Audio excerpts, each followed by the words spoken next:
And look at this. They don't want, it is against the law in Black Faces Canada to ask insensitive questions, impolite questions. So a Canadian government that props up an Islamo-fascist regime, that's okay. But if you ask questions about that, that's not okay. This is an absolute outrage.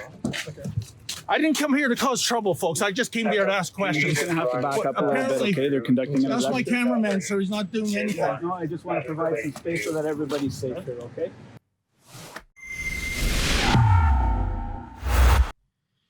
Incredible video. First of all, congratulations. Thank you. On keeping your cool, but I want to say something, and I can't help but chuckle.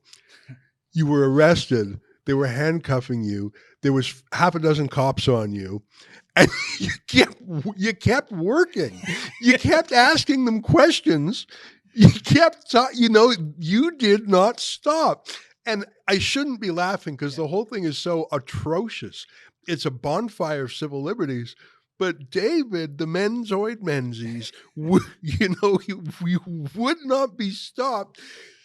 And I got to tell you, not 1 in 1,000 journalists would have had your self-control and your dedication to mission. And we're glad that you're free. Yeah. They did arrest you. They did, as you heard that bully, that thug. I hear his nickname is the Bouncer, which I heard that this morning. If I was a cop, I wouldn't be proud of that because the stereotype of a bouncer is just a tough thug who pushes people around and gets kicks out of it. That's not what you want in policing. Self-control, believe it or not, is actually the first ingredient for policing. You kept your cool. Absolute stitch up, as the British would say. Entrapment, gaslighting. They're goddamn liars. The reason that has 10 million views is because it's not just because you were arrested for doing journalism. That's shocking. But we all saw in real time how he tried to trip you. He bumped into you. Yes. And then said, you're under arrest for assault. And then the other cop with the beard made up this whole story about how you were pushing people around and you were aggressive. It's their lies, their facility with lying, their ease of lying, their love for lying, their natural state, their default state is to lie. They really have taken after their boss, Justin Trudeau. Now, I should say the York Regional Police, who took you into custody, they obviously, I mean, you can tell me what they said in the cop car because I wasn't there. They obviously realized this was BS and let you go. Why don't you, so first of all, I just want to say all those things, but why don't you break some news today? What happened when you were in the cop car? Because we didn't have that on film. Well, Ezra, it was surreal, actually, because, they read the rights. And they did give you a caution, that's legal right. caution in the car. And they said, you can, do you understand what we're saying? And, you can make a phone call to your lawyer. Uh-huh. And they originally said, we're going to bring you down to the police station to, I guess, process me, which is on Major Mackenzie. I know Richmond Hill very well after living there all these years. And then another police officer came up to them. I couldn't hear where there was a conversation. They went, okay. And you were in the back of the car at this point. And were you handcuffed? Yeah. To their credit, they allowed me to have my hands handcuffed here as opposed to behind my back because even though it's an SUV, it's an incredibly cramped space. I have double hip replacement, Ezra. Right. If I tried to wiggle my way into there, I could get really injured. Oh, yeah. So they allowed me, and I said, officers, I'm not going to run away. I'm not going to hurt you. And so they allowed. It's outrageous that they handcuffed you. I want to say it's outrageous that they arrested you. It's outrageous that they assaulted you, that they falsely imprisoned you, falsely, maliciously prosecuted. All these things are outrageous. But to handcuff you, there is no requirement to handcuff someone when arresting them. In fact, legally, they just have to put their hands on you and say you're under arrest. Right. In fact, they don't even have to do that. Yes. And for them to handcuff you is such a flourish, such an abuse, such a theatrical, abusive move. And it was the RCMP, was it the RCMP who cuffed you or the York Regional Police? I think it was the York Regional Police, yeah. That's outrageous. Yeah. But so there was a conversation, you were in the back, you were cuffed. They were going to take you down to headquarters. And then there was a conversation you didn't hear. And then what? Then the police cruiser starts to drive north, and I know Major Mackenzie is south.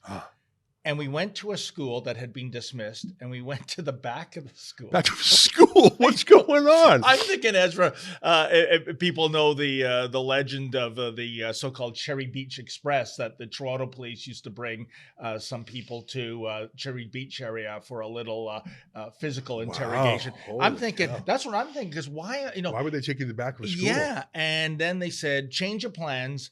We're going to release you here At the school? At the school. It was a short walk back, it wasn't that far. And they said the reason is that the RCMP officer has decided to decline to press charges. So we're going to let you go, which says a lot, I think, Ezra, because there were multiple eyewitnesses there, including members of law enforcement and Trudeau's security detail. Even if he declined to press charges, if they thought it was egregious enough what I did, and I did nothing, they could still say, no, I eyewitnessed that, that attack on Freelander. If you consider, I don't know, the asking of impolite or insensitive questions an attack.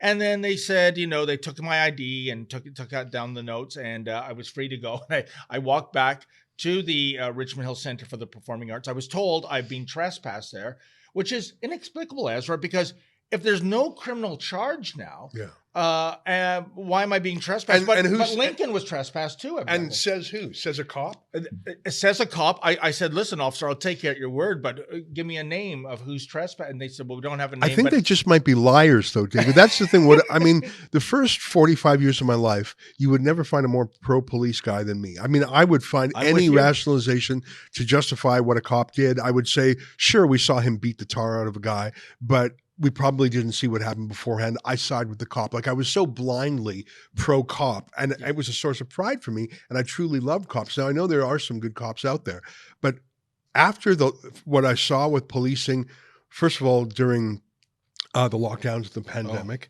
and now how they bring coffee to Hamas protesters but arrest you, and they beat you up. This isn't the first time that you were roughed up by the PMO, RCMP security.